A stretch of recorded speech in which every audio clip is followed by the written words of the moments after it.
welcome to Clementine Made Me Do It, a sewing blog and kind of a making blog from the Northwoods. I, however, am not in the Northwoods of Maine right now. I'm actually in southern Maine, where I am visiting or staying with my parents while I'm working and getting ready for the Thanksgiving holiday. So let's jump right in. I'm trying to figure out how to thematically make these vlogs work. I know I've been doing once a month, like what I've made and a haul, but I'm finding that perhaps I need to do a little bit more. But anyway, I'm just going to call them sewing vlogs and number them and maybe try to give out an indicator within the title. But for this particular vlog, I'm going to kind of call this Acquisitions and Discoveries maybe, and just a little bit of a few other sewing things I've been working on that are not garment related. So let's just start with the things that I've finished. I'm so excited. I've not been very diligent about my sewing.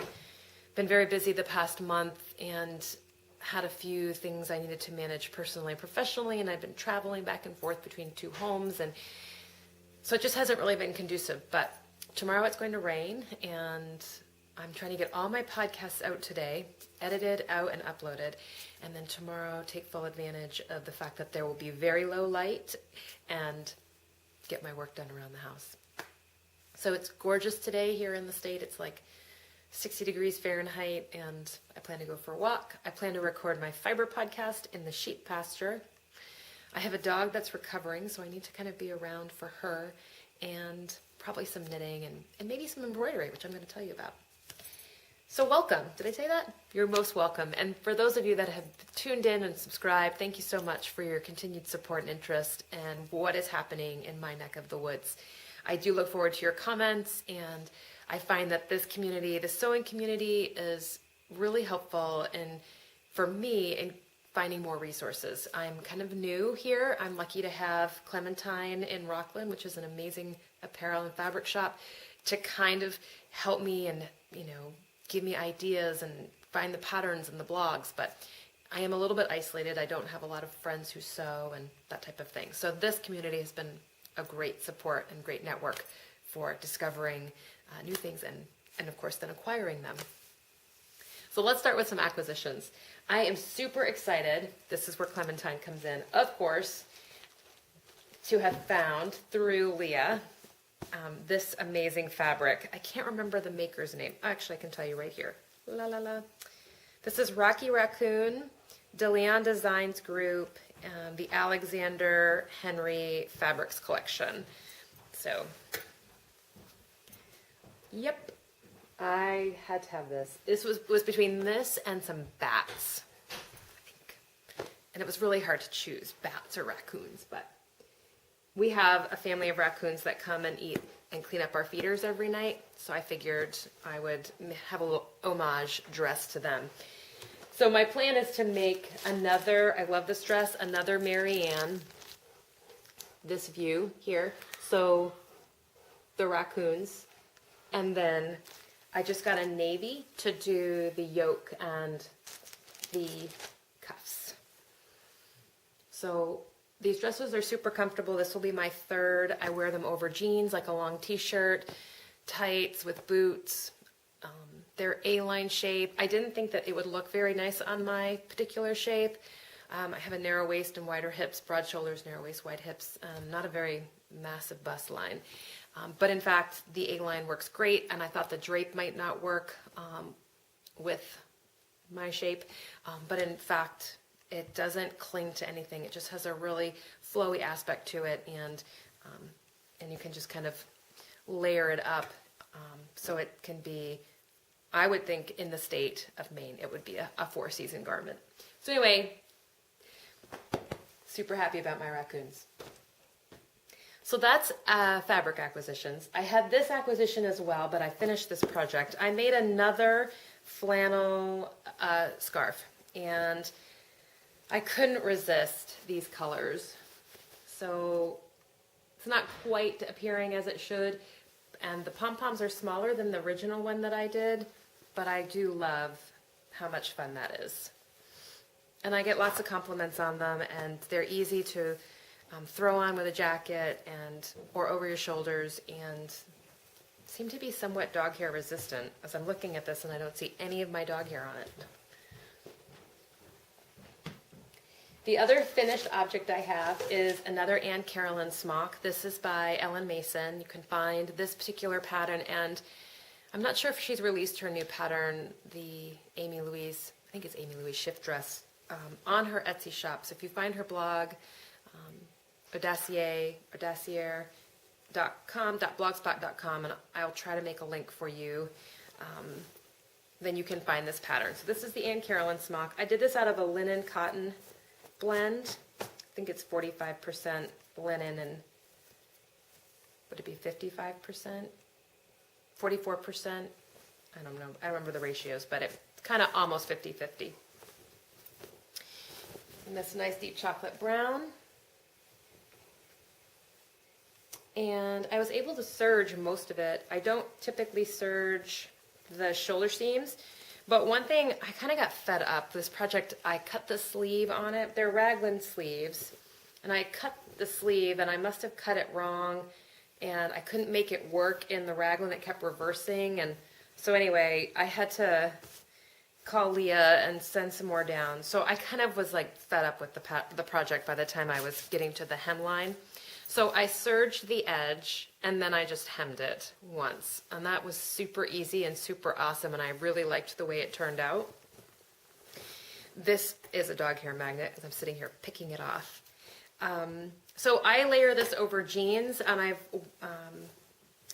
also been able to layer it with another skirt and then a high boot. I have plans for this, as I'm going to tell you in just a minute, but I really have enjoyed the linen and cotton. You could put a silk undershirt with this and then a wool sweater and have a really nice winter layer. Silk is highly insulatory, and then you get the nice structure of the linen and the cotton, and then the warmth and insulatory properties of the wool. So with a tight and a boot and some silk under things, I think that this makes a perfect winter layering outfit. You'll probably notice on my particular blog, I don't work with a ton of synthetic yarns. I don't particularly enjoy them. There is spandex in the knits that I got, but I don't think you'll see me working with viscose or crepe or poly or anything like that. It's just not really material that works within my wardrobe and works within my profession and where I live. So I like to have things that I would totally wear this canoeing. It cleans up well, stain resistant, so I like things that are versatile. I can also dress this up and go out for a night in Portland, which I never do, although I wish I would. There's some really fun restaurants in Portland, Maine. So those are all the finished sewing items. I'm going to talk a little bit about some plans I have for that particular garment, and it has to do with a discovery of Sashiko, which is a Japanese traditional craft and is associated with mending. But I was thinking that for some of the yokes on my pieces, or even elements on the hem, that it would be really fun to do some of these patterns. So I don't know a ton about Sashiko. I'm learning about it, and it's primarily running stitches, just creating really fun geometric patterns.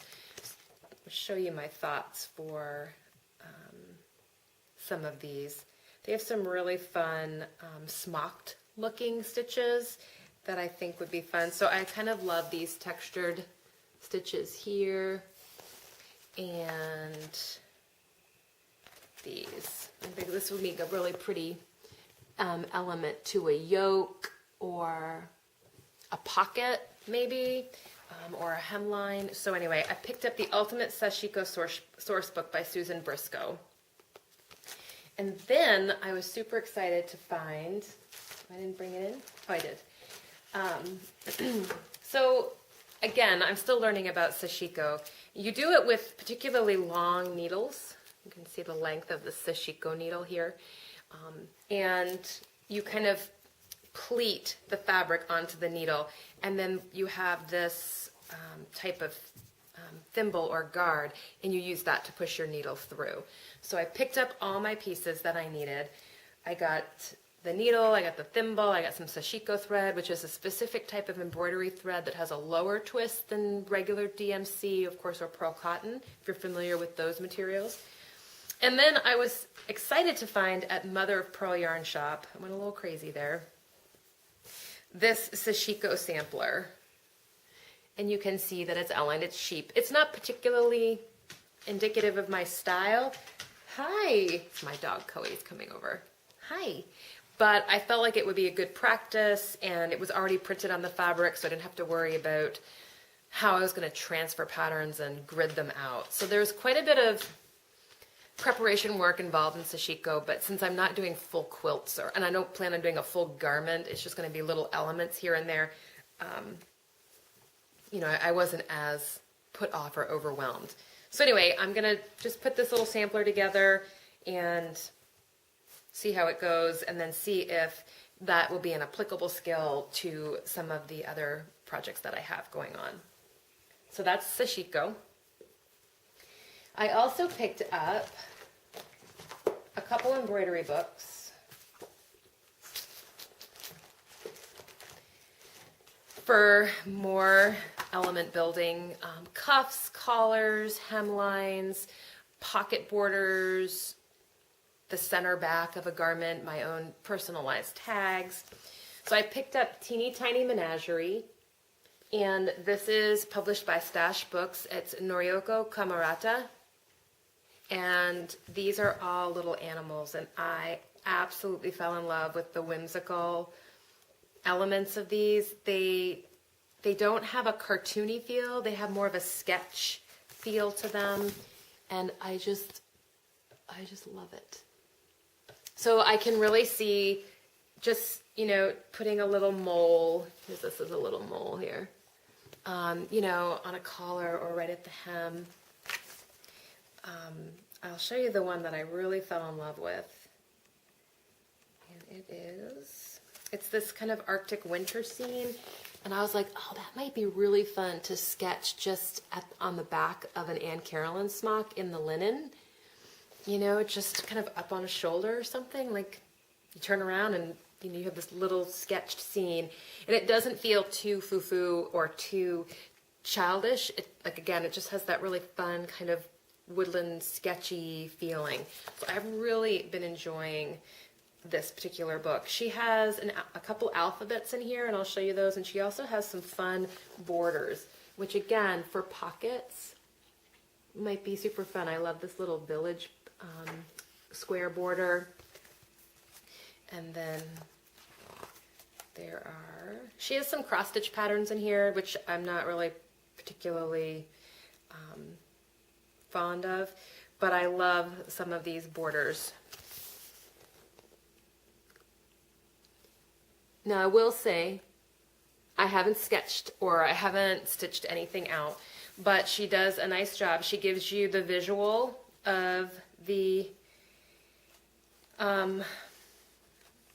embroidery, and then she kind of gives you a key for each piece that's sketched, the stitch that you do, the color that you use, the number of strands, and she also tells you how to transfer, kind of a basic way, but I have other resources for transferring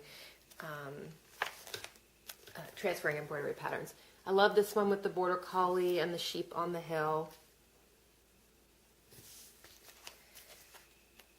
I think it's really helpful when people share books that they share the visuals, and because you don't get to always see them in, you know, in a preview, and this is a book that I certainly wouldn't find in a bookshop local to me. Here's an example of some of the alphabets.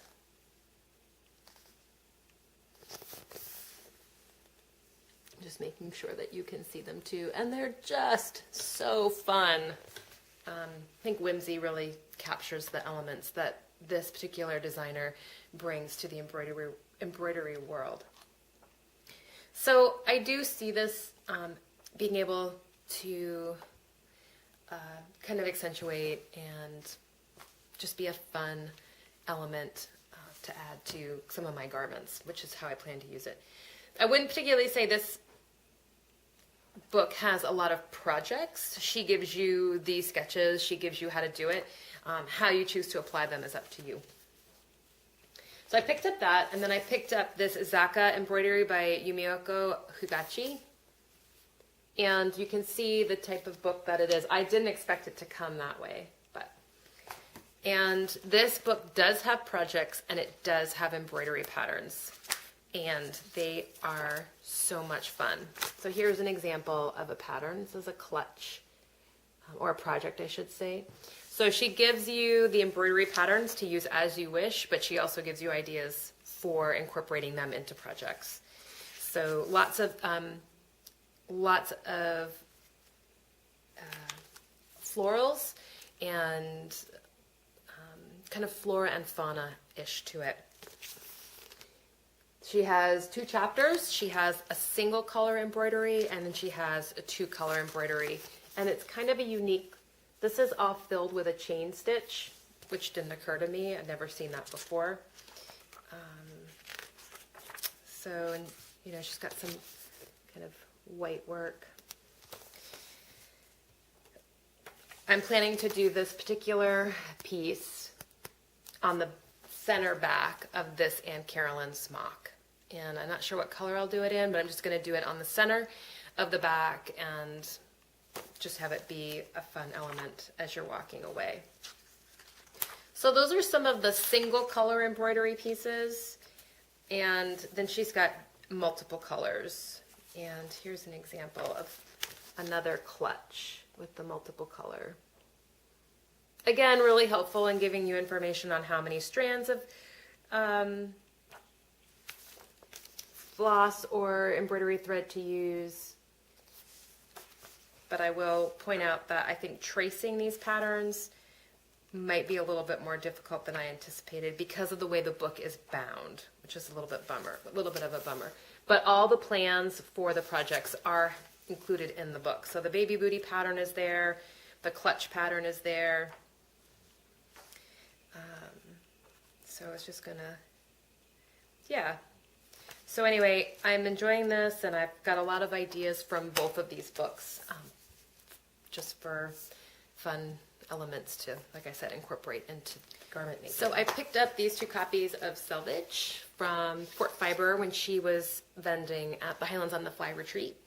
And I've been enjoying them for inspiration on styling my garments, styling my home with things that I make. Just a beautiful, beautiful photography.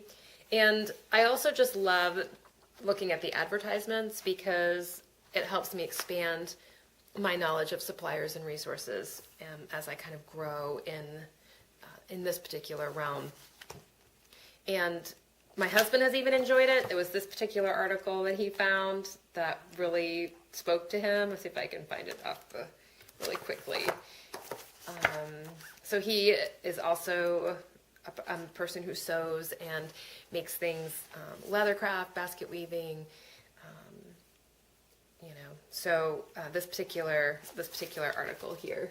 So lots of good, cool wool coats and funky wool, you know, vests and linen shirts, and so I thought that this had something for everybody, you know, styling, history, current design, and resource. So anyway, that's Selvedge, and issue 67 and issue 72 printed in the UK. So it was kind of fun to find those and just pick them up. Right, so that's kind of acquisitions, discoveries, finished objects, and at this time of year, I always start pulling together a lot of embroidery projects. And my start in embroidery was on felt, making kind of everyday ornaments. You can use them for Christmas, you can use them for celebrating whatever you want throughout the year. So they have a holiday feel, but most of the people I give these to keep them out year round. So this is where I got my start in embroidery. So I make these felt pieces and I stuff them with my sheep wool. I find that wool tends to be the best stuffing. It has a lot of good structure to it, and I don't know, it's sticky, so it stays in. It doesn't kind of puff out like some of the polyfill. So I do horses and stars. I change, I try to add a shape every year. So last year I added a bear. Those were really fun to decorate. I've also done these, I've done birds, and I do, this one is kind of hard to see, but I do these dolls. I embroider the face, I embroider the apron, bead and add buttons and things like that. So it's a great way to use up found objects, you know, like old buttons and, you know, crafty things that kind of accumulate, ribbon, that type of thing. So, so those are kind of getting into full swing. I need to figure out what my shape is going to be this year. I was thinking it would be a squirrel, but depending on how down to the wire I get, it may just end up being a mitten or something like that. So anyway, I think that's all I have for you on this edition of Clementine Made Me Do It.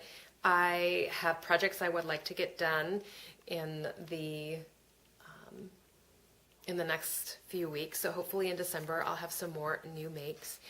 Let's see, I'll probably, yeah, I've got stuff I have to get done for my niece and nephew for Christmas. So probably be looking at lots of pajamas and Christmas dress for my niece. And I need to work on the Negrani shirt for my husband. Oh, I've been dreading that. It's a flannel with, so what I'm looking for, with a plaid that I've got to match and do everything. And it's all the detail work, all like the top stitching. And after Christmas, I plan to tackle jean making. So we'll see how that goes. Anyway, I hope wherever you are in good spirits and getting to enjoy some time to yourself with your sewing machine or your knitting needles or your needle and thread. And I look forward to seeing you next time. Bye.